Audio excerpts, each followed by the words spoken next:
Hello everyone, आप सभी का स्वागत है आपके अपने यूट्यूब चैनल में जिसमें आप पढ़ने वाले हैं हिंदी के ऐसे प्रश्न जो आपकी परीक्षाओं में अधिकतर पूछे जाते रहते हैं। तो आज का चैप्टर रहने वाला है समाज। समाज से आधारित जितने भी प्रश्न आपकी परीक्षा में पूछे जाते हैं, उन्हीं में से कुछ चुने हुए प्रश्नों को लेकर उपस्थित हुए आप लोगों के सामने, जिसको पढ़ेंगे थोड़ी व्याख्या के साथ में यानी विस्तार से, जो आपके समझ में अच्छे से आ जाए। तो चलिए, प्रश्नों पे जाने से पहले आप थोड़ा सा क्या पढ़ेंगे, समझेंगे कि समास किसे कहते हैं, उसके कितने भेद होते हैं, जो भी हैं वगैरह वगैरह। आइए, तो आ जाइए सभी लोग और फिर शुरुआत करते हैं जी। सभी आइए, सभी को मेरी तरफ से भी हार्दिक नमस्ते, शुभकामनाएं। तो प्रयास करिए कि आप देरी ना करें और आ जाइए जल्दी जल्दी जी। तो यहाँ पर दिया हुआ है, आपको समझना होगा समास। समास किसे कहते हैं, समास का अर्थ क्या होता है।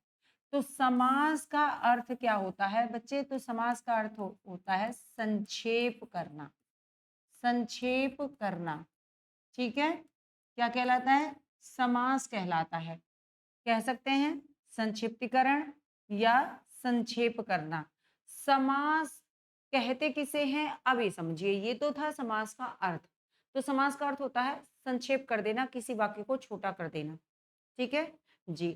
अब कहते हैं कि समास कहते किसे हैं, तो जब दो या दो से अधिक शब्दों को मिलाकर एक नया सार्थक शब्द बनाया जाता है ना, तो उसी प्रक्रिया को समास कहते हैं जी।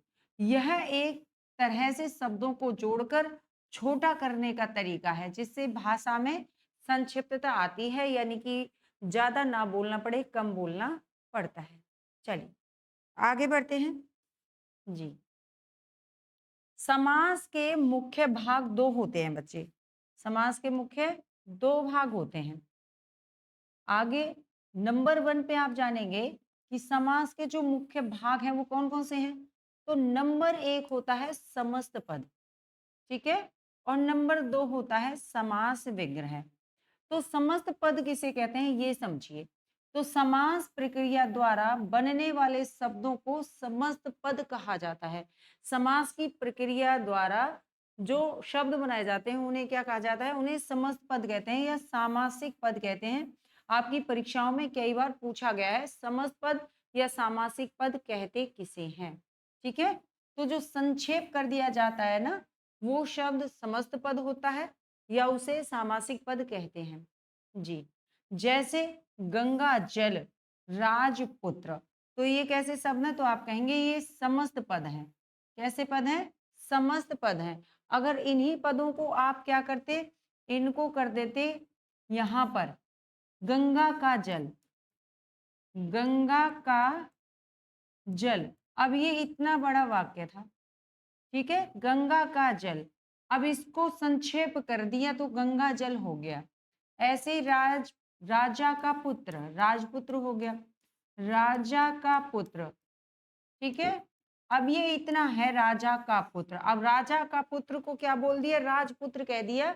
ये क्या हो गया, तो आप कहिए ये समस्त पद बन गया। क्या बन गया, समस्त पद। तो ये जब इकट्ठा कर दिया, संक्षेप कर दिया, तो वो समस्त पद हो गया। और अगर उसका बिखराव कर देते हैं तो समास विग्रह हो जाता है। तो ये क्या है, तो ये समास विग्रह है, ठीक है। ये आपको समझना होगा। आइए, समास विग्रह मतलब, तो समस्त पद को अलग अलग करके उसके मूल शब्दों और उनके बीच के संबंध को स्पष्ट करने की प्रक्रिया को समास विग्रह कहते हैं, ठीक है। जैसे गंगा का जल, अब देखो गंगा जल था और यहाँ पर गंगा का जल है, तो ये क्या कहा जा रहा है, तो ये समास विग्रह है। क्या है बच्चे, ये समास विग्रह है। अलग अलग कर दिया है सभी चीज को। राजा का पुत्र, क्या है बच्चे, राजा का पुत्र। अगर समस्त पद करना होता तो राजपुत्र बोल देते इसको। तो ये समास विग्रह है, ठीक है। तो समास विग्रह मीन्स क्या है, अलग अलग करना, ठीक है। चलिए आगे समझते हैं, अगले पॉइंट पे बढ़ते हैं जी। अब देखो समास के भेद। भाई अभी आपने पढ़ा था कि समास कहते किसे हैं, उसके कितने पद होते हैं। लेकिन अब आपको पढ़ना है कि समास के भेद कितने होते हैं, ठीक है। तो आप कहेंगे समास के कितने भेद हैं, आप कहिए 6 भेद होते हैं। कितने होते हैं, 6 भेद होते हैं समास के। नंबर 1, अव्ययीभाव समास, नंबर 2 तत्पुरुष समास, नंबर 3 द्वंद्व समास, नंबर 4 बहुब्रीहि समास और नंबर 5 कर्मधारय समास और नंबर 6 द्विगु समास। ठीक है, अब यहाँ पे आपको चीजें समझनी होंगी कि इनको पहचानेंगे कैसे। तो सबसे पहले तो आप इनको याद कर लीजिए। ठीक है, अव्ययभाव, तत्पुरुष, द्वंद्व, बहुब्रीहि, कर्मधारय, द्विगु। जिस तरह से आप याद करना चाहें उस तरह से आप इनको याद करिए। तो अव्ययभाव समास के पास जब आप आएंगे तो यहाँ पर आपको जानना होगा कि इसमें जो पूर्व पद होता है वो अव्यय होता है। पूर्व पद क्या होता है?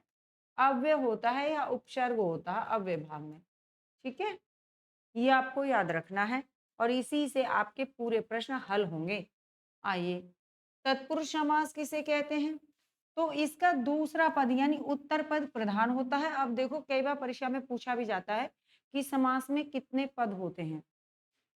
ठीक है, समास में कितने पद होते हैं? कितने पद होते हैं? ठीक है, पद होते हैं। तो आपको याद रखना होगा कि समास में 2 पद होते हैं। ठीक है, एक होता है जिसे बोला जाता है उत्तर पद, ठीक, और एक होता है जिसे बोला जाता है पूर्व पद। पूर्व पद, ठीक है जी। पूर्व पद क्या होता है? जो शब्द का पहला शब्द होता है वो कहलाता है पूर्व और जो बाद का होता है वो कहलाता है उत्तर। कैसे? जैसे आप यहाँ पर समझेंगे, जैसे आपने पढ़ा था ना राजपुत्र, आपने पढ़ा राजपुत्र, तो जो राज है ये पूर्व है और जो पुत्र है ये उत्तर पद है। उत्तर पद, इस तरह से आप याद कर लेंगे और इसको बोला जाता है पूर्व पद। ठीक है, तो पूर्व पद और ये वाला उत्तर पद, तो 2 पद होते हैं। ठीक है, चलिए आगे आइए। तत्पुरुष समास इसमें उत्तर पद प्रधान होता है और इसके भी 6 उपभेद होते हैं। ठीक है, इसके भी 6 उपभेद होते हैं बच्चे। क्लियर जी। कर्ता को छोड़ देते हैं और लास्ट में चले जाते हैं, संबोधन को छोड़ देते हैं। जो कारक चिन्ह है उनका प्रयोग तत्पुरुष समास में किया जाता है। तो तत्पुरुष समास में किसका प्रयोग होता है? तो आप कहेंगे कारक चिन्हों का। कारक चिन्हों का प्रयोग होता है, उनका लोप यहाँ पर दर्शाया जाता है समस्त पद में। आइए, द्वंद्व समास, इसमें दोनों पद प्रधान होते हैं। ठीक है, इसमें दोनों पद प्रधान होते हैं। पूछा भी जाता है जैसे अव्ययभाव में इसमें पहला पद अव्यय होता है और प्रधान होता है। पहचान है आपकी, आप किस तरह से इनको पहचानेंगे। उत्तर पद में कारक चिन्ह होते हैं और इसमें भी उत्तर पद प्रधान होता है, कारक चिन्हों का लोप होता है इसमें। आगे द्वंद्व समास, इसमें दोनों पद प्रधान होते हैं। ठीक है, इसमें दोनों पद प्रधान होते हैं। आगे इसको साफ करते हैं एक बार, है ना। अब देखिए, द्वंद्व में दोनों पद प्रधान होते हैं और इनका योजक चिन्ह पहचान है कि इन पदों में योजक चिन्ह का प्रयोग होता है। जैसे माता पिता, माता पिता, तो ये योजक चिन्ह लगा होता है यहाँ पर। ठीक है, जैसे नदी नाले, नदी नाले। ठीक है, जैसे रात दिन, रात दिन, तो ये सभी क्या है? भाई बहन, छोटा बड़ा, अपना पराया, सभी किस में आएंगे? तो आप कहेंगे द्वंद्व समास के अंतर्गत आएंगे। क्लियर, चलिए आगे आइए। बहुब्रीहि समास किसे कहते हैं? तो इसमें कोई पद प्रधान नहीं होता बल्कि कोई तीसरा ही पद बनता है। इसमें तीसरा ही अर्थ प्रधान होता है। ठीक है, किस तरह से? जैसे आपने पढ़ा होगा लंबोदर, लंबोदर। ठीक है, यानी लंबा है उदर जिसका, क्या है? लंबा है उदर जिसका, यानी पेट, उदर जिसका। ठीक है, किसका? तो तीसरा बना। अब लंबोदर में ना तो लंब ना उदर, कोई भी पद प्रधान नहीं था। कौन सा बना? कोई तीसरा, यानी कि तीसरा बना गणेश। गणेश की तरफ संकेत किया इस वाक्य ने मिलके, यानी दोनों पदों ने मिलकर किसी तीसरे की तरफ इशारा किया, यानी किसकी तरफ किया? गणेश की। तो इस तरह से अगर अब बनता है प्रश्न तो आप बताएंगे वो बहुब्रीहि समास होता है। कर्मधारय समास की बात करते हैं, इसमें एक पद विशेषण और दूसरा पद विशेष्य होता है, और कह सकते हैं एक उपमेय, एक पद उपमेय और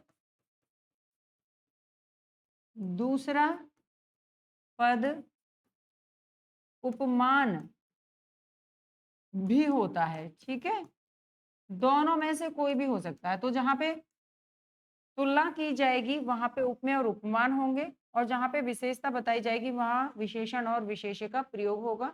तो ये आपको रट के रखना है अपने दिमाग में। आइए, ठीक है, जैसे आप यहाँ पे रख सकते हैं कमल नयन। कमल नयन, नैन कैसे हैं? कमल के समान। नैन कैसे हैं बच्चे? कमल के समान। तो सीधे आ जाइए, कर्मधारय है, क्या कर दिया है? तुलना कर दी है उपमान उपमेय की। आइए, द्विगु समास। द्विगु समास को आप पहचानेंगे कि इसमें पहला पद संख्यावाची विशेषण होता है, यानी पहला पद कैसा होना चाहिए? संख्यावाची होना चाहिए। जैसे आप कह सकते हैं, क्या कहेंगे? चौराहा। चौराहा, तो चौराहा का मतलब क्या है? तो आप कहेंगे चार राहों का। चार राह बता रहा है ना वो, तो चार राहों का यहाँ पे समाहार हो रहा है। तो ये आपको पता चला गिनती है। ठीक है, तिरंगा हो सकता है, पांच पंचवटी हो सकता था, सप्ताह हो सकता था, नवरात्र हो सकता है, जिसमें गिनती आएंगी सारे किस में चले जाएंगे? तो द्विगु के अंतर्गत चले जाएंगे। आगे चले, चलिए, तो समझ गए होंगे उम्मीद है मुझे। आइए, तो आते हैं पहले प्रश्न पे। यथाशक्ति में कौन सा समास है बताइए? यथाशक्ति में कौन सा समास है? जी, चलिए, यथाशक्ति में तो आपने देखा यथा, यथा क्या है? तो आप कहेंगे अव्यय है। कैसा शब्द है? अव्यय है। ठीक है, यथाशक्ति यानी शक्ति के अनुसार। शक्ति के अनुसार क्या चीज है? तो आप कहेंगे जी अव्यय आ गया। अव्यय आते ही किस पे चले जाएंगे? क्या तत्पुरुष पे? तो यहाँ पर तो कारक चिन्ह होने चाहिए थे। क्या होने चाहिए थे? कारक चिन्ह। कारक चिन्हों का लोप आना चाहिए था बच्चे। ठीक है, कर्मधारय में अभी बताया जैसे क्या होना चाहिए था? तो विशेषण विशेष्य होने चाहिए थे। विशेषण विशेष्य का प्रयोग होना चाहिए था, या उपमेय उपमान का प्रयोग होना चाहिए था। नहीं हुआ जी। तो बहुब्री में क्या है? कुछ ऐसा लिखा होता जैसे लंबोदर, श्वेतांबर, पीतांबर। ठीक है जी, क्या हो गया? तो आप कहेंगे जी अव्यय भाव हो गया। अव्यय पद है पहला इसमें। ठीक है, जैसे भरपेट। भरपेट, तो भर क्या है? अव्यय है। ठीक है, अनुरूप। अनुरूप, तो अनु क्या है? अव्यय है। ठीक, इस तरह से आप कहेंगे जी, जिसमें पहला पद अव्यय हो जाए वो अव्ययभाव समास कहलाएगा। तो लगा दीजिए डी ऑप्शन, और फिर चलते हैं आगे की तरफ। हाँ जी, किस किसने लगा दिया? ए जी, बहुत अच्छी बात है, बहुत अच्छा जवाब दे रहे हो आप लोग। बरकरार बने रहिए, सभी आंसर देते रहा करो, है ना। और अगर प्रश्न अच्छे लगते हैं तो लाइक शेयर भी किया करो। ठीक है, भूल जाते हो, भूलना नहीं है। यही तो है जो हमें आगे बढ़ाएगा, आपको आगे बढ़ाएगा। अच्छा, यथाशक्ति। चलिए अगले प्रश्न पे बढ़ते हैं। नील कमल, क्या है? नील कमल। तो यहाँ पे आपने समझा, नीला है जो कमल।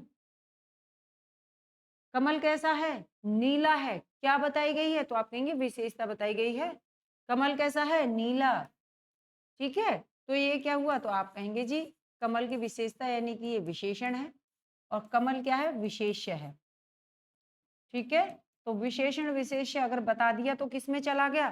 तो आप कहेंगे मैम ये तो अब पता चल गया, कर्मधारय में चले जाएगा सीधे सीधे। कोई दिक्कत कोई नहीं है, बहुब्री आप जानते ही हैं, अभी बताया था, श्वेतांबर पीतांबर इस तरह से है। तत्पुरुष के लिए बात करें तो जैसे रसोई घर होता है, रसोई घर, यानी क्या बोलोगे? रसोई के लिए घर। रसोई के लिए घर। ठीक है, तो के लिए का प्रयोग हुआ है तो आपको मैंने बताया तत्पुरुष समास के अंतर्गत क्या होते हैं, 6 उपभेद होते हैं। कर्ता को छोड़ते हैं, संबोधन को छोड़ते हैं, बाकी सारे कारक चिन्हों का प्रयोग होता है, यानी कि 6 कारक चिन्हों का यहाँ पे आप प्रयोग करेंगे। तो आप यहाँ पे क्या कह रहे हैं, के लिए, किसके लिए, रसोई के लिए घर, तो उसको बोला जाता है रसोई घर। तो आप कहेंगे जी हाँ, यहाँ पर कारक चिन्ह का लोप हुआ था, यानी कि कारक चिन्ह था किसमें, जब हमने इसको समास विग्रह करके देखा। क्या किया, समास विग्रह, यानी फैलाव किया उसका, तो हमें अपना चिन्ह पाया कि कौन सा समास है। क्लियर जी। संप्रदान के लिए, ठीक है, कौन सा है, तो आप कहेंगे संप्रदान के लिए।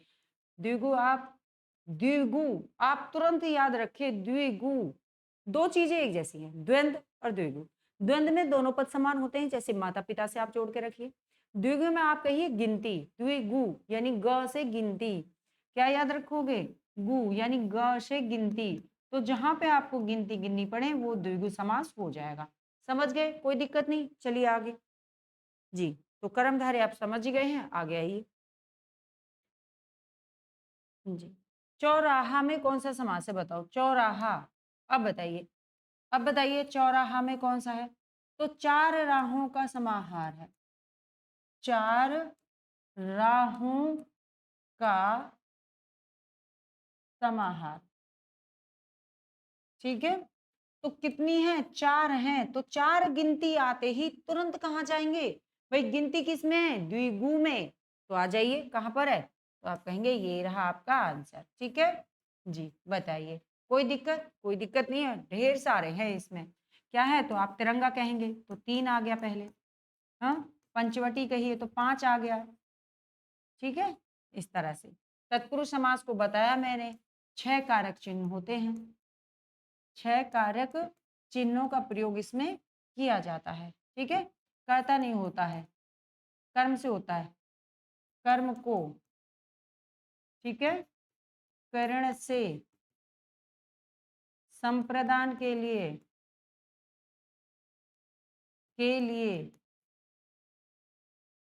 आपादान से,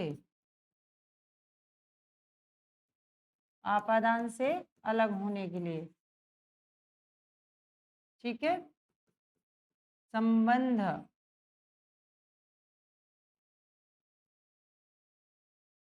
का, के, की, इसको हटाइए,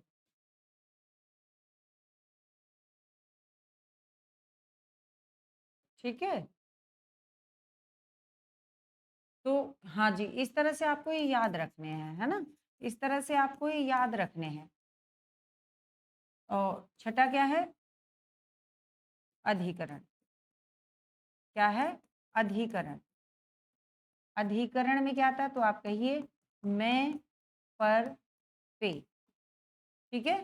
तो इस तरह से आप इन कारक चिन्हों को याद करेंगे, तो ये वाले कारक चिन्ह हैं, इनका प्रयोग किसमें होता है, तो तत्पुरुष समास के अंतर्गत होता है। पूछता है तत्पुरुष समास के कितने उपभेद, तो आप कहेंगे 6। चले आगे, चलिए आइए,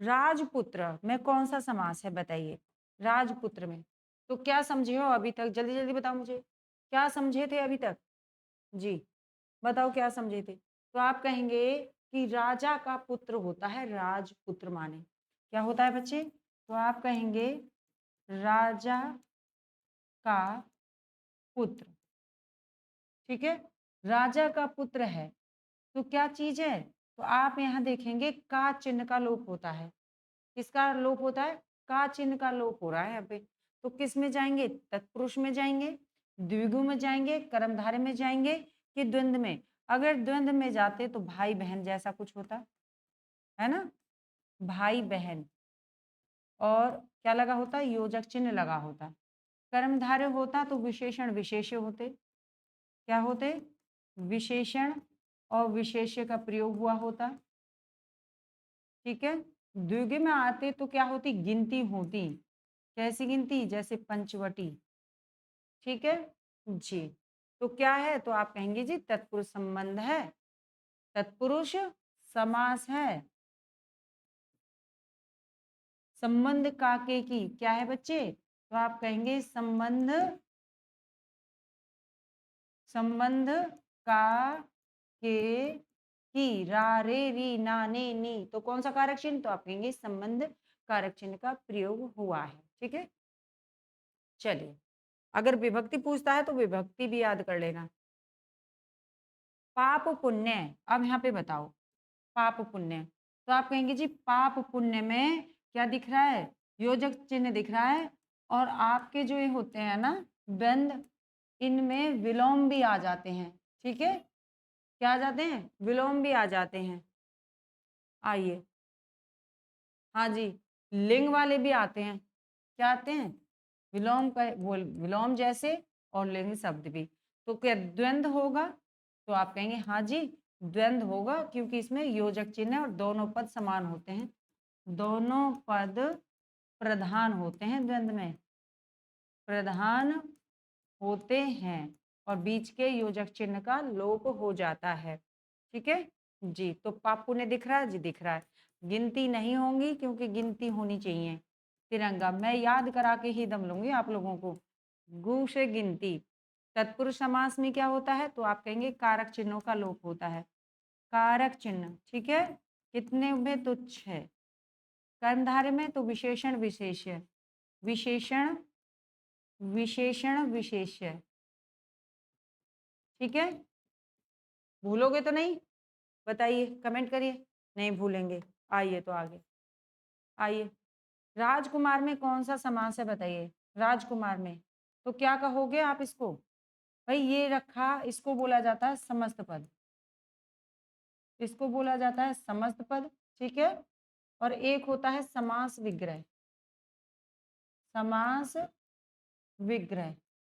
ठीक है, तो अब इसको समास विग्रह में कैसे बोलोगे आप बताइए?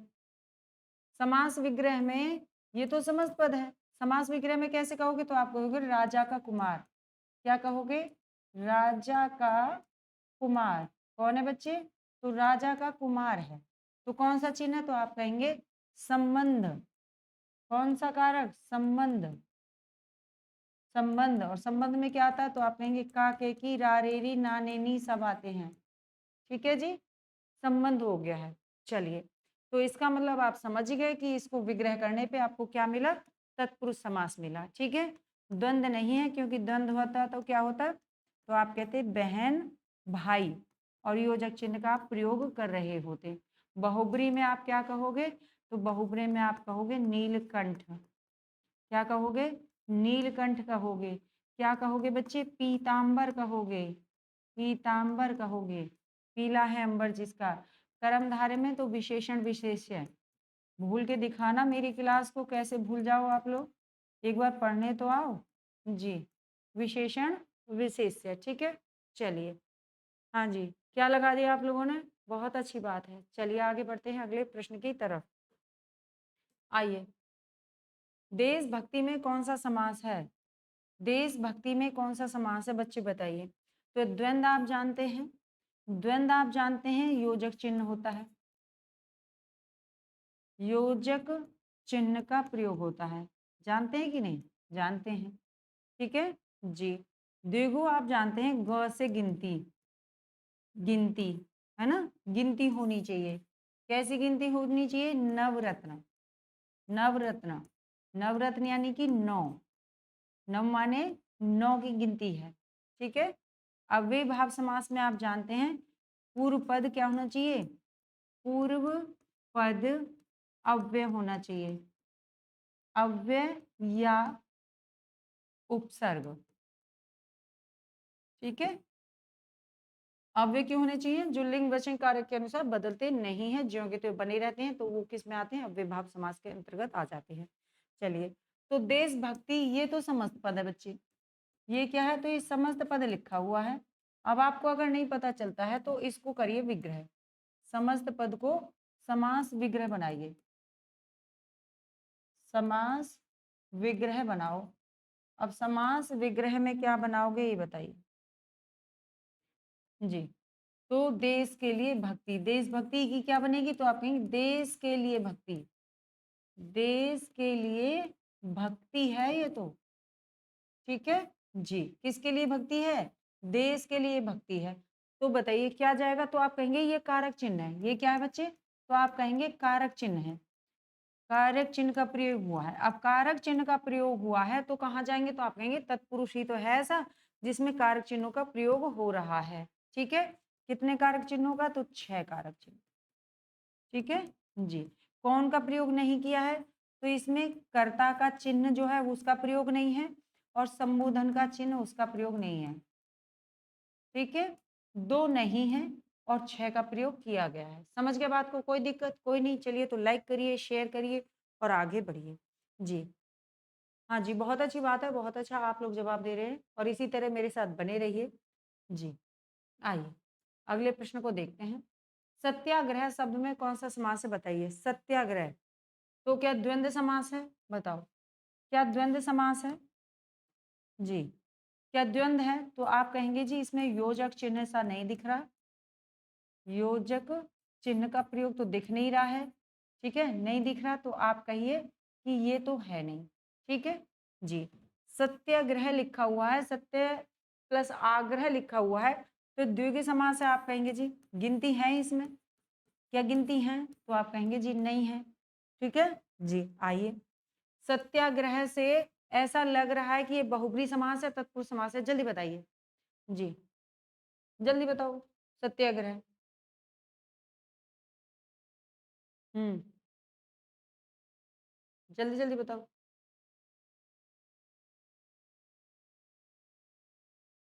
चलो तो आप कहेंगे बहुब्री समास नहीं है, क्योंकि बहुब्री होता तो क्या लिखा होता? तो आप कहते कि कुछ लिखा होता श्वेतांबर, श्वेतांबर, पीतांबर, हाँ, लंबोदर, नीलकंठ, इस तरह से कुछ लिखा होता। नहीं लिखा, यानी सत्य के लिए आग्रह करना। किसके लिए? सत्य के लिए आग्रह कर रहे हैं तो क्या आ जाएगा? तो तत्पुरुष समास, कारक चिन्ह का प्रयोग हुआ है ना? ये तो समस्त पद है। ये क्या है? समस्त पद है और समास विग्रह इसको करोगे।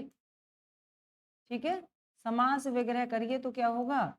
तो आप कहेंगे सत्य के लिए आग्रह। किसके लिए? सत्य के लिए आग्रह के लिए, तो संप्रदान के लिए। तो आ गए ना आप यहाँ पर? तो आप कहेंगे जी राइट। चलिए तो आगे बढ़ते हैं।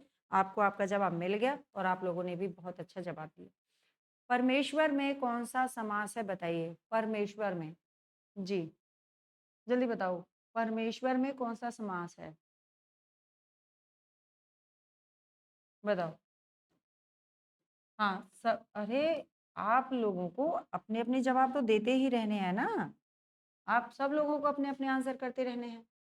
परमेश्वर है, यानी क्या है? तो आप कहेंगे कि ये समस्त पद है। क्या है बच्चे? मुझे तो इधर ही रहना होगा। ये समस्त पद है। ठीक? जी। समस्त पद को आपको समास विग्रह में बदलना है। किसमें बदलना है? तो समास विग्रह में बदलो इसको। समास विग्रह में बदलते ही क्या आएगा बताइए? परमेश्वर, तो परम है जो ईश्वर, क्या बनेगा? परम है जो ईश्वर। ठीक है जी। क्या बना? तो परम है जो ईश्वर वो बना मैम ये तो। ठीक है जी। यानी कि क्या बताई है? परमेश्वर का मतलब क्या है? परम है जो ईश्वर। ईश्वर की क्या बताई है? विशेषता बताई है। कैसे ईश्वर है? परमेश्वर है हमारे, है ना? तो परम क्या है इसमें? तो आप कहिए कि ईश्वर की विशेषता बताई गई है तो ये विशेषण शब्द है। ठीक है, और ईश्वर क्या है? तो ईश्वर यहाँ पे विशेष्य है, क्योंकि ईश्वर की विशेषता बताई गई है। तो जिसकी विशेषता बताई जाती है विशेषण, जिस बताई जाती है जो विशेषता वो विशेषण हो जाता है। तो विशेषण और विशेष्य आप कौन से समास में पढ़ रहे हैं मुझे बताइए जरा। क्या अव्यय भाव में पढ़ते हैं? तो आप कहेंगे नहीं जी, इसका तो पूर्व पद क्या होता है? अव्यय होता है, तो अव्यय भाव में तो इसको नहीं पढ़ते हैं। ठीक है जी। आइए आगे, तत्पुरुष समास में क्या पढ़ते हो? तो आप कहेंगे जी यहाँ पर तो कारक चिन्हों को पढ़ते हैं हम, कारक चिन्हों को पढ़ते हैं यहाँ पर। तो अब बताइए इससे भी कोई आसान ट्रिक आपको बताएगा? कोई है जो इससे भी आसान बताए? जी, द्विगु में आप याद रखिए ग से गिनती। क्या याद रखनी है? ग से गिनती। क्या गिनती यहाँ पे दिखाई दी? तो आप कहेंगे नहीं दिखाई दी। तो क्या जवाब है? तो आप कहेंगे जी कर्मधारय है, क्योंकि कर्मधारय ही वो चीज है जहाँ पे विशेषण और विशेष्य का प्रयोग होता है, विशेषण और विशेष्य का प्रयोग होता है और विशेष्य का प्रयोग होता है। और दूसरे नंबर पे बात की जाए तो उपमेय और उपमान, यानी कि क्या होती है, तुलना की जाए, ठीक है, उपमेय और उपमान का भी प्रयोग इसमें होता है। क्लियर, कोई दिक्कत नहीं। चलिए, तो आप समझ ही गए कि कौन सा जवाब है जी। और आप लोगों ने क्या दिया इसका आंसर, बताइए जरा, क्या दिया? हाँ जी, चलिए, बहुत अच्छी बात है और बहुत अच्छा आप लोग जवाब दे रहे हैं। बने रहना है, ठीक है, बने रहना है। कब तक? जब तक आपकी जर्नी नहीं हो जाती तब तक। और कब तक? वचनामृत में कौन सा समास है, बताइए, वचनामृत में बताओ। वचनामृत में कैसे बताओगे, बताइए, क्या जवाब दोगे इसके लिए? जी, वचनामृत में बताओ।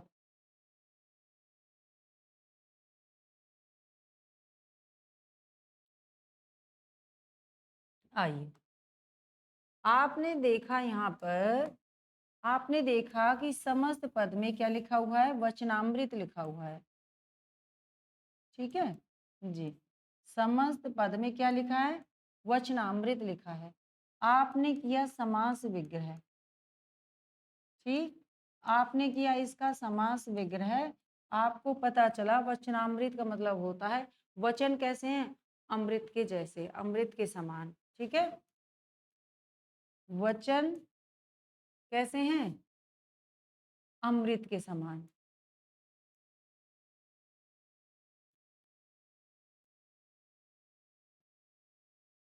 ठीक है, वचन अमृत के समान है जिसके, ठीक जी। तो क्या है, वचनामृत, वचन कैसे हैं, अमृत के समान है। वचन कैसे हैं, अमृत के समान है। तो क्या तत्पुरुष समास है? आप कहेंगे नहीं जी, यहाँ पर तो कारक चिन्ह होने चाहिए थे। क्या होने चाहिए थे? कारक चिन्ह होने चाहिए थे, वो नहीं है। द्वंद्व में क्या होना चाहिए था, दोनों पद प्रधान होने चाहिए थे, माता पिता, बहन भाई, छोटा बड़ा, ठीक है, दोनों पद प्रधान होने चाहिए थे, ऐसा तो नहीं है। ठीक है, क्या बताई जा रही है, वचन की विशेषता बताई जा रही है, अमृत, अमृत, और ये है आपके वचन, ठीक है। तो ये बताया जा रहा है कि वचन कैसे हैं, वचन कैसे हैं, अमृत के जैसे, ठीक है जी। चलिए, तो वचन क्या है, तो आप कहेंगे जी वचन है उपमेय, यहाँ पर वचन क्या है, तो आप कहेंगे उपमेय। और अमृत क्या है, तो आप यहाँ पर कहेंगे उपमान, उपमान। क्लियर जी। इसका मतलब क्या है, कहाँ पे उपमेय और उपमान का प्रयोग होता है, तो आप कहेंगे जी कर्मधारय ही ऐसा है जहाँ पे विशेषण विशेष्य, जहाँ पर विशेषण विशेष्य और उपमेय और उपमान का प्रयोग होता है, उपमेय और उपमान का प्रयोग होता है, उपमान का प्रयोग होता है, ठीक है जी। द्विगु में तो गा से गिनती, आप कहोगे जी आज तो क्या हो गया, रट ही गया हमें तो, ठीक जी। तो क्या जवाब रहेगा, तो आप कहेंगे जी वचनामृत में क्या है, कर्मधारय समास है। और जिसने लगा दिया बी वो हो जाए खुश, क्योंकि आपने दिया बहुत अच्छा ही जवाब जी। चले आगे, चलिए, तो आगे चलिए, आगे देखते हैं अपने प्रश्नों की तरफ। आइए, लोह पुरुष में कौन सा समास है, बताइए। लोह पुरुष में, लोह पुरुष, तो आप कहेंगे पुरुष की क्या बताई गई है, विशेषता। पुरुष कैसा है, लोह के समान है। पुरुष कैसा है, लोह के समान है। तो जहां पर क्या बताई जाए, विशेषता बताई जाए, यानी कि विशेषण विशेष्य। विशेषण विशेष्य किस में होता है, तो आप कहेंगे जी कर्मधारय में होता है ना। तो आप सीधे आ जाइए विशेषण विशेष्य के पास में और लगा दीजिए अपने आंसर को। तो क्या आंसर हो गया, तो आप कहेंगे जी यहाँ पे हमें तो पता चल गया कर्मधारय समास है। अव्यय में तो आप कहेंगे पूर्व पद अव्यय होता है, क्या होता है, पूर्व पद अव्यय होता है। ठीक है जी, ठीक है। आइए, तत्पुरुष समास में क्या होता है, तो कारक चिन्ह होते हैं।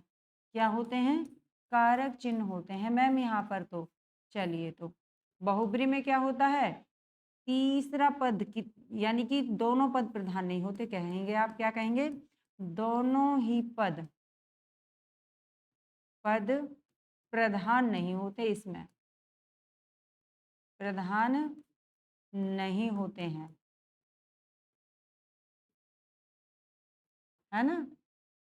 कोई तीसरा ही पद, कोई तीसरा ही पद प्रधान होता है, तीसरा ही पद होता है।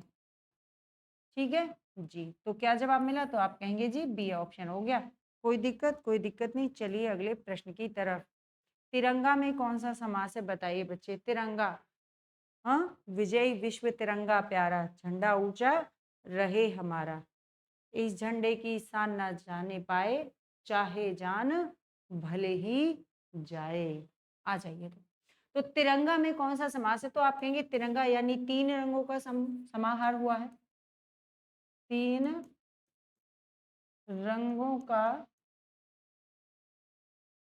समाहार हुआ है। यहाँ पर तीन रंग इकट्ठे किए गए हैं, तो कितने, तीन। तिरंगा तीनों किस में आ गए, तो आप कहिए तीन आ गया, गिनती आ गई, द्विगु, गु से गिनती। क्लियर जी, कोई दिक्कत, कोई दिक्कत नहीं। चलिए, तो आगे बढ़ते हैं। ठीक है, बाकी का आप जानते हैं। द्वंद्व में आप कह देंगे छोटा बड़ा, छोटा बड़ा। ठीक है, योजक चिन्ह है। इसका आप क्या कहेंगे, कह दीजिए भरपेट। भरपेट यानी भर क्या है, अव्यय है। लिंग वचन कारक के अनुसार जो बदलते नहीं हैं वो ही अव्यय कहलाते हैं। तत्पुरुष समास में क्या कहोगे, कारक चिन्हों का लोप होता है।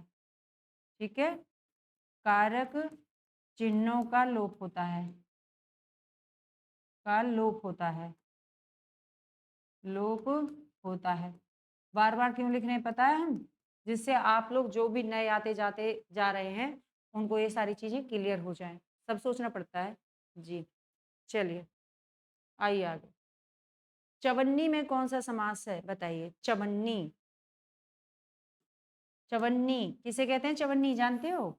चवन्नी, तो पहले तो आप ये समझ गए हैं कि क्या है, गिनती ही है, चवन्नी बता रहा है। ठीक है, तो इसमें चार आनों का समूह है। कितने का, चार आनों। ठीक है, चार आने हैं इसमें, तो चार तो किस में आ गए, गिनती में। तो गिनती कहाँ पर है, ये रही गिनती द्विगु।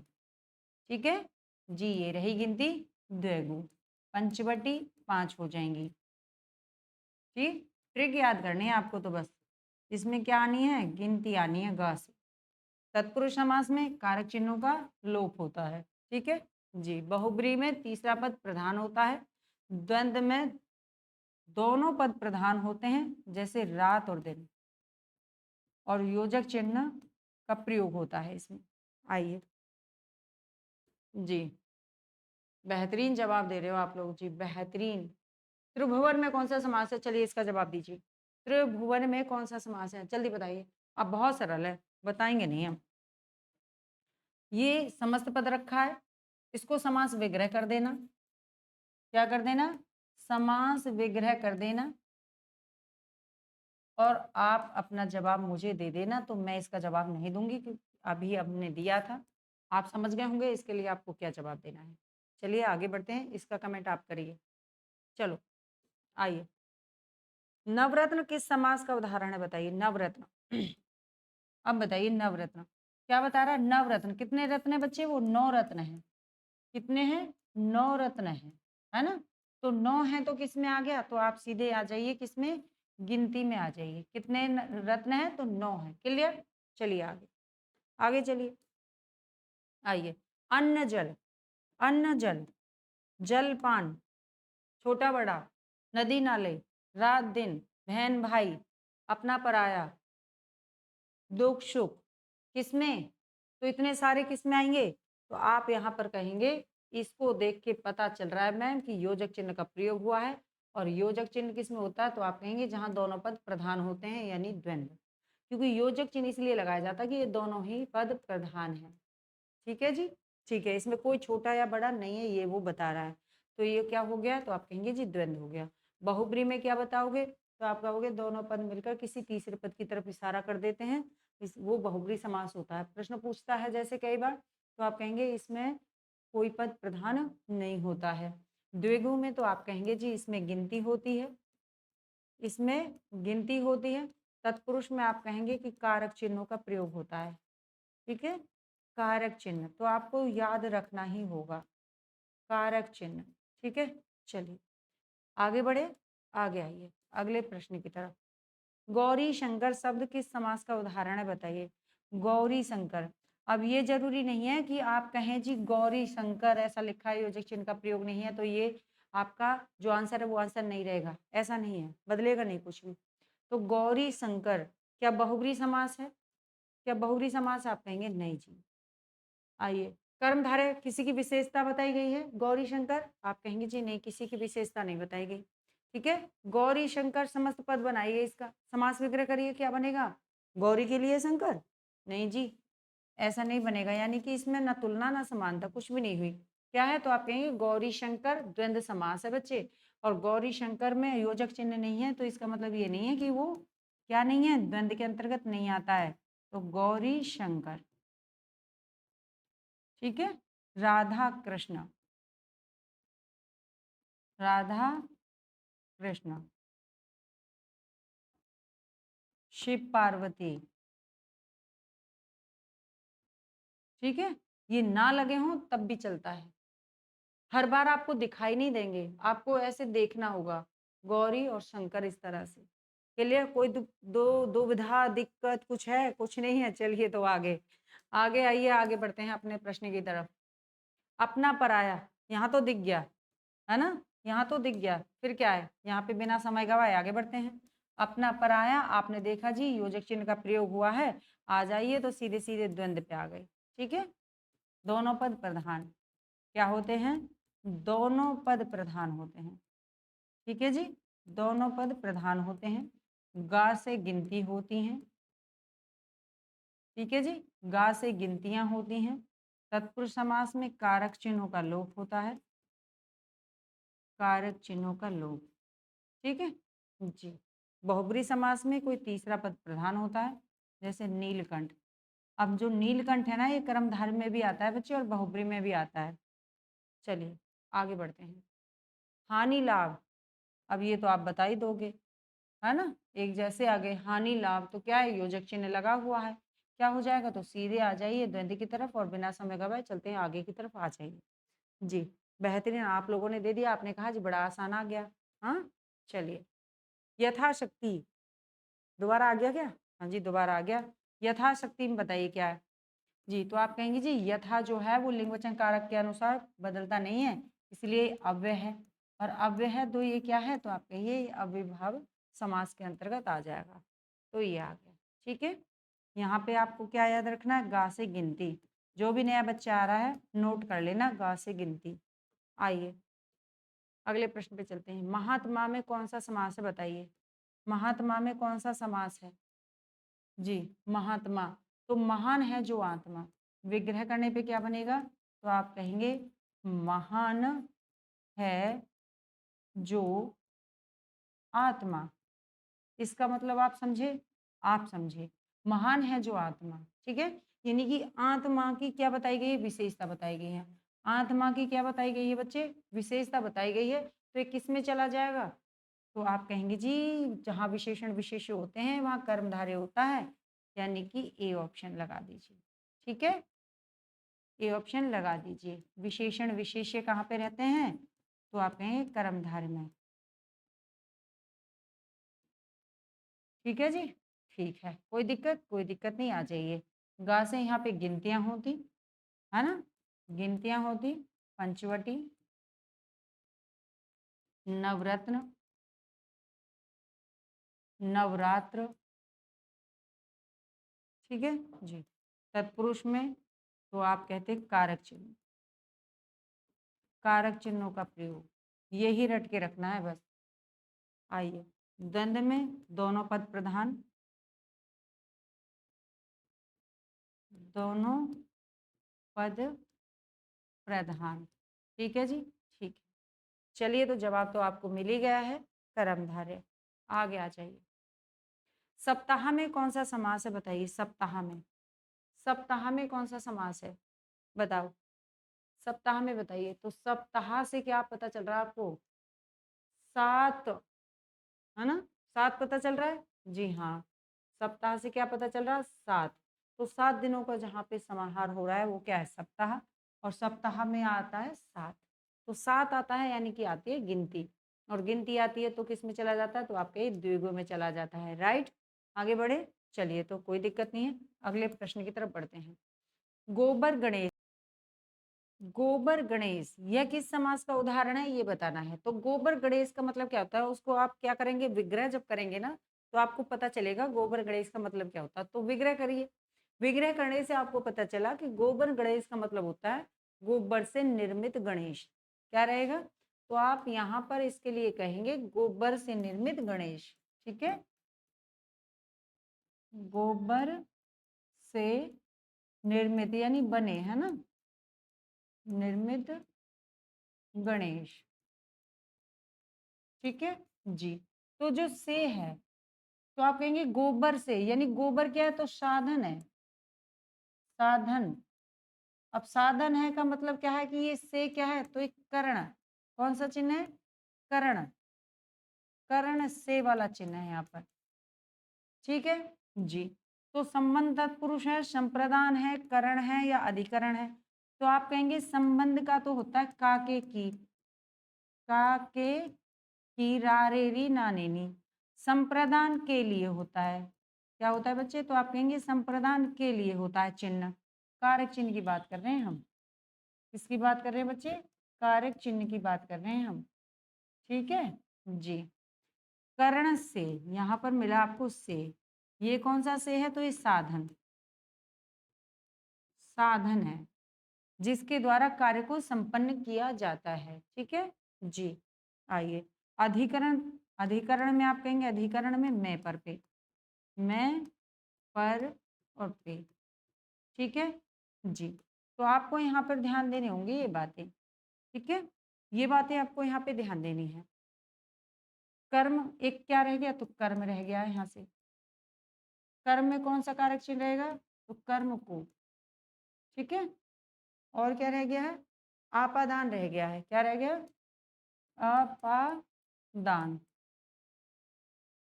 इसमें भी से होता है, लेकिन ये से क्या कौन सा रहता है? तो अलग होने का भाव रहता है इसमें, अलग होने के भाव में, अलग होने के भाव में,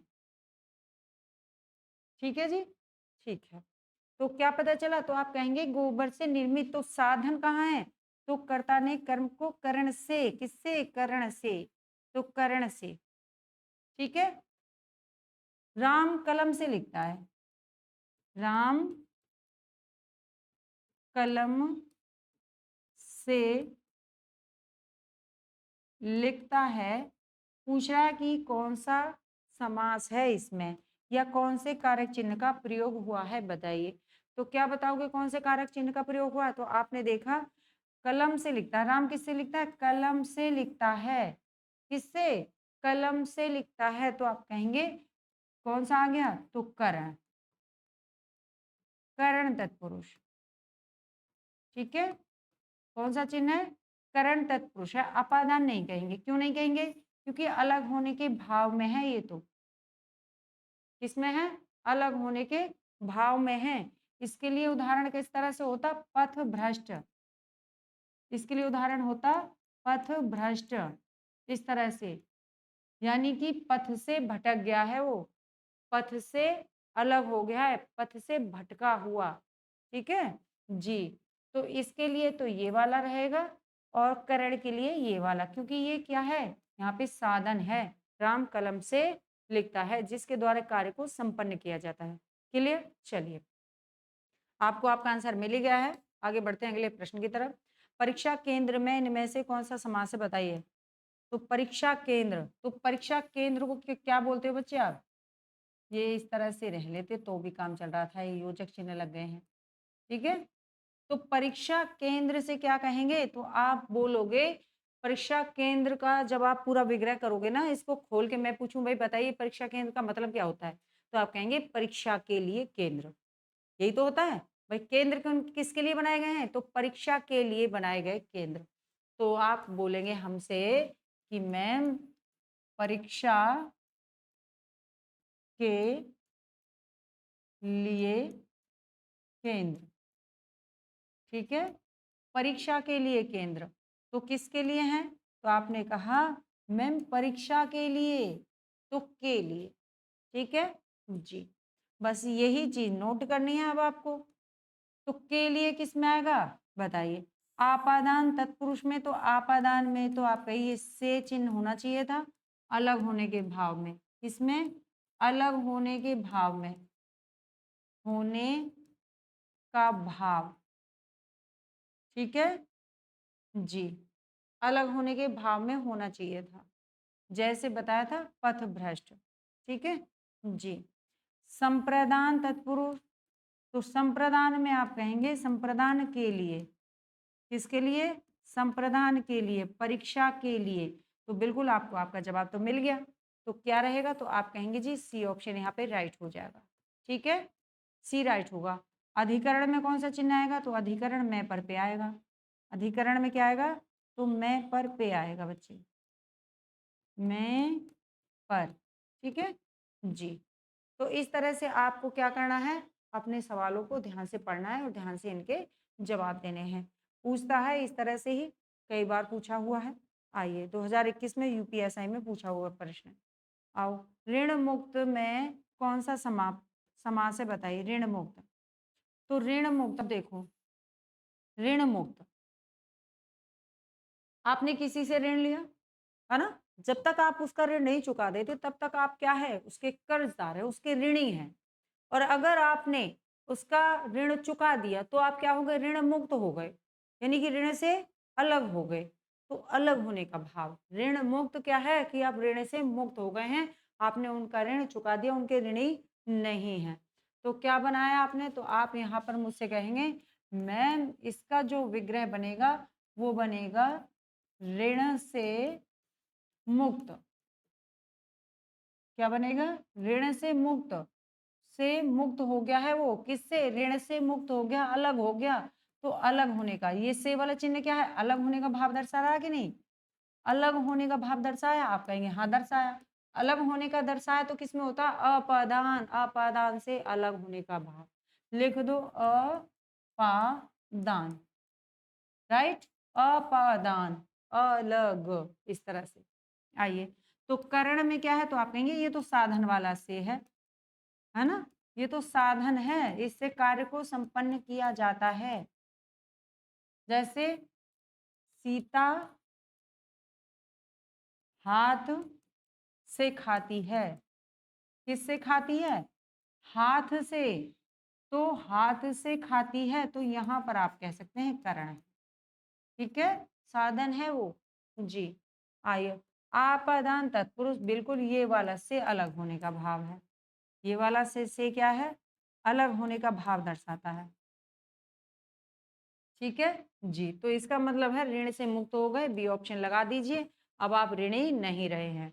और इसके लिए अधिकरण में पर पे, है ना, अधिकरण में पर और पे। राम, इसके लिए उदाहरण रख सकते हो कि राम घर पर है, घर पर है, कहाँ पर है? घर पर है, ठीक है। तो घर पर है, तो पर आ गया ना, कहाँ पर है? घर पर, यानी अधिकरण तत्पुरुष का उदाहरण, राइट जी। संप्रदान तत्पुरुष में क्या आएगा? तो आप कहेंगे संप्रदान में आप कह सकते हैं संप्रदान के लिए, संप्रदान के लिए, ठीक है। जैसे रसोई के लिए घर, स्नान घर कह सकते हो, कह दीजिए, क्या कह दीजिए? कहिए स्नान घर, स्नान घर, यानी स्नान के लिए घर, स्नान के लिए, स्नान के लिए घर, ठीक है जी। किसके लिए? स्नान के लिए घर है, तो बन गया आपका संप्रदान के लिए। आगे बढ़े, कोई दिक्कत आ रही है बच्चे? कोई नहीं आ रही ना? चलिए, कोई नहीं आ रही, हाँ फिर भूल गए। अच्छी लग रही है वीडियो, लाइक शेयर करिए। चलिए आगे आइए अगले प्रश्न की तरफ। कर्मधारय समास का उदाहरण बताइए बच्चे। कर्मधारय, तो कर्मधारय में क्या बताया था आपको? तो आप कहेंगे कर्मधारय में विशेषण विशेष्य होते हैं। मैम क्या होते हैं बच्चे? तो आप कहेंगे विशेषण विशेष्य, ठीक है। और क्या होता है? तो आप कहेंगे उपमेय और उपमान होते हैं। उपमेय और उपमान, उपमान यानी कि तुलना की जाती है। क्या की जाए? तुलना की जाए, वो भी क्या है? कर्मधारय समास है। किसी की विशेषता भी बताई जाए, समानता दर्शाई जाए, तो भी कर्मधारय समास है। राइट, कोई दिक्कत कोई दुविधा? कुछ नहीं, चलिए तो आ जाइए। तो दशानन, 10 हैं आनंद जिसके, विग्रह करिए। तो आप कहेंगे 10 हैं आनंद जिसके, आनन जिसके, तो किसके भैया? 10 सिर किसके हैं? आनन मतलब सिर, तो 10 सिर किसके हैं? आप कहेंगे जी रावण के। किसके? रावण के हैं 10 सिर, ठीक है जी। तो इसका मतलब किस में चला गया ये? तो आप कहेंगे ये तो बहुब्रीहि हो गया मैम, अब बहुब्रीहि हो गया, कोई भी पद प्रधान नहीं है, तीसरे की तरफ इशारा कर दिया, ठीक जी। गजानन, बताइए गजानन का क्या मतलब है? गज है, गज है आनन पे जिसके, किसके? तो आप क्या कहेंगे? गजानन यानी गणेश, यानी गणेश। आइए, पंचक्की, पंचक्की यानी क्या है? पवन चक्की। क्या है बच्चे? पवन चक्की। और राजकुमार कौन होगा? तो आप कहेंगे राजा का कुमार। कौन होगा? राजा का कुमार होगा। और राजा का कुमार होते ही किसमें चला गया? तो आप कहेंगे तत्पुरुष में, तत्पुरुष में चला गया। इसमें आ गया बच्चे,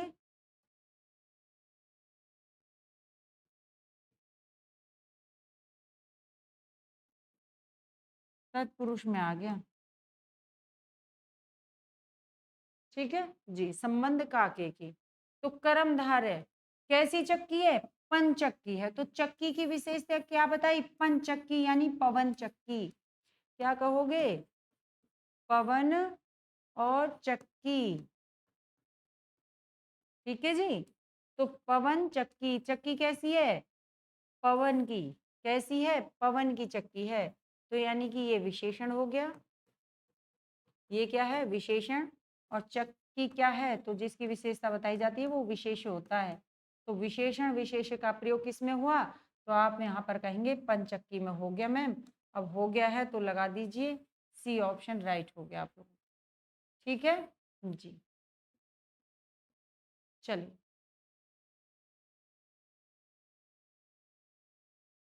आगे बढ़े, चलिए आगे बढ़ते हैं।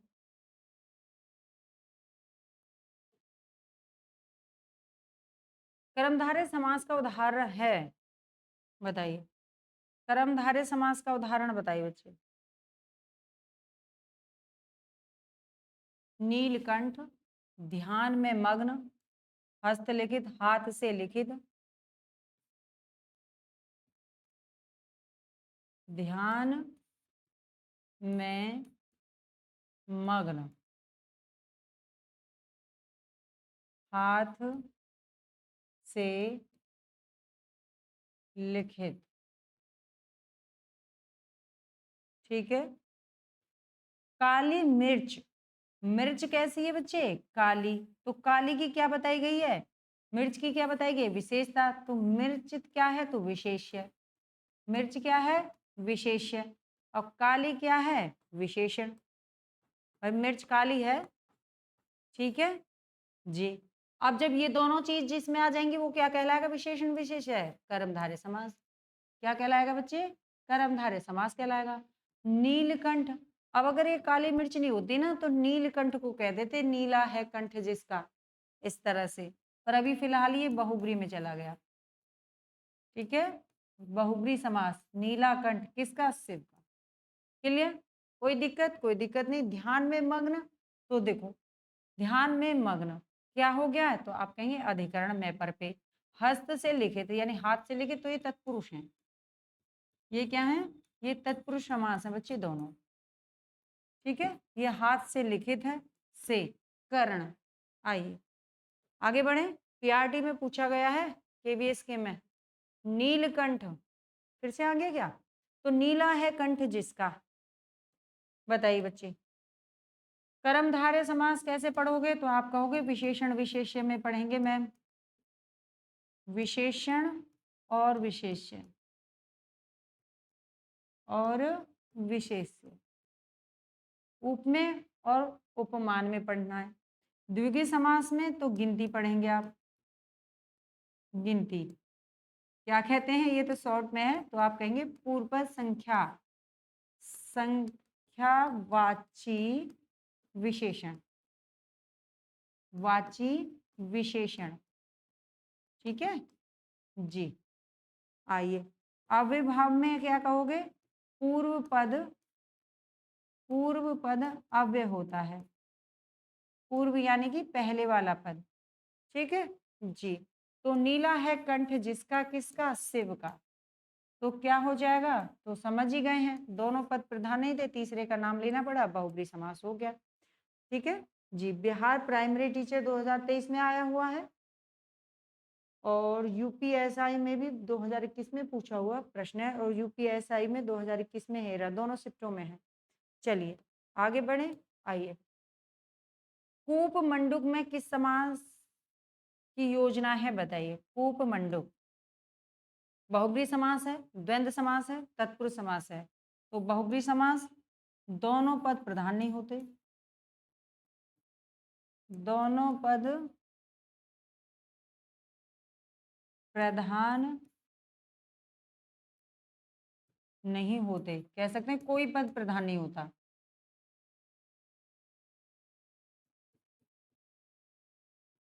किसी तीसरे पद की ओर संकेत करते हैं, संकेत करते हैं। ठीक है जी।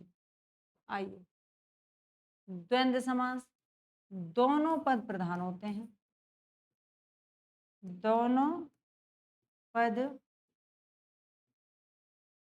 प्रधान होते हैं।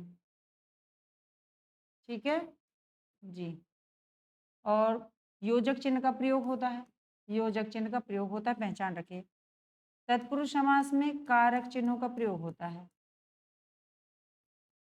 कारक चिन्हों का प्रयोग। ठीक है जी। अव्ययभाव में तो पूर्व पद अव्यय होता है, पूर्व पद अव्यय होता है। ठीक है जी। अब बताइए, कूप मंडूक में किस समास की योजना हुई है? बताइए, बताओ। हाँ जी, जिसका ज्ञान सीमित हो वह। ठीक है, जिसका ज्ञान सीमित होता है उसे बोला जाता है कूप मंडूक। क्लियर जी? बहुत अच्छा जवाब दिया आप लोगों ने जी, बहुत अच्छी बात है। हाँ जी, जिसका ज्ञान सीमित होता है, तो दोनों पद मिलकर किस क्या कर रहे हैं? किसी तीसरे की तरफ इशारा कर दिया इन्होंने।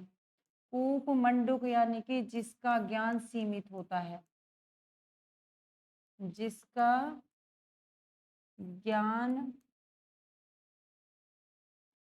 सीमित हो उसे बोला जाता है कूप मंडूक, कुएं का मेंढक। क्या बोला जाता है? कुएं का मेंढक होना कि इतनी ही दुनिया है, इतना सा ही संसार है। तो ये किस में आएगा? तो आप कहेंगे दोनों पद मिलकर कूप और मंडूक। अब कोई ना तो कुआं बताया और ना कोई मेंढक के लिए कहा गया है, दोनों को ही, दोनों मिलकर क्या कर रहे हैं? दोनों पद किसी तीसरे की तरफ इशारा कर रहे हैं, किसकी तरफ? अज्ञानी। कोई अज्ञान व्यक्ति है, ज्ञान नहीं है उसे क्या बताया जा रहा है? जिसका ज्ञान सीमित है, अज्ञानी। तो आ जाइए, लगा दीजिए ए ऑप्शन। बढ़ते हैं फिर अगले प्रश्न की तरफ। चलिए, आइए। अरे! आपके प्रश्न तो हो गए हैं यहीं पर समाप्त। तो प्रश्नों को जब यहीं पे विराम लेना है, तो वीडियो को भी यहीं विराम करना पड़ेगा और मिलते हैं नेक्स्ट वीडियो में। अगर वीडियो अच्छी लगती है, लाइक शेयर करना नहीं भूलेंगे। शेयर करेंगे, उतना ही क्या होगा, वीडियो जगह-जगह जाएगी ना और बच्चे भी पढ़ेंगे आप लोगों के साथ में मिलके। तो चलिए मिलते हैं नेक्स्ट वीडियो में, तब तक के लिए धन्यवाद, थैंक यू, नमस्कार।